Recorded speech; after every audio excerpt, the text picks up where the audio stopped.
Carissimi amici, buona giornata a tutti voi. Oggi siamo verso la fine ormai del mese di luglio e desidero partire da qui per accompagnarvi virtualmente insieme con me. Oggi vorrei fare un cammino a piedi partendo proprio da qui. Siamo vicini alla chiesetta, come vedete, dedicata alla Madonna della Pace. Ogni sabato proprio io vengo a celebrare la Santa Messa prefestiva in questa chiesa molto bella. Sono ormai molto affezionato.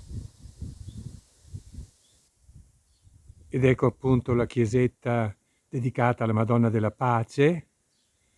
Vedete, è un luogo molto bello.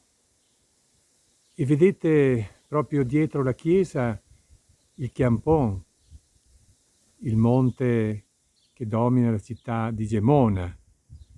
E da qui, dicevo, da via Gleseute partirò per una passeggiata, magari virtualmente insieme con voi. E sto proprio percorrendo la via Gleseute, Gemona Alta. E proprio in questo bivio vedete strada di Foredor che porta verso il Quarnan. E come vedete abbiamo intrapreso la strada che da Gemona del Friuli porta verso la Sella Sant'Agnese. Una strada pedonabile, non è asfaltata, quindi si cammina in mezzo agli alberi, in mezzo alla natura.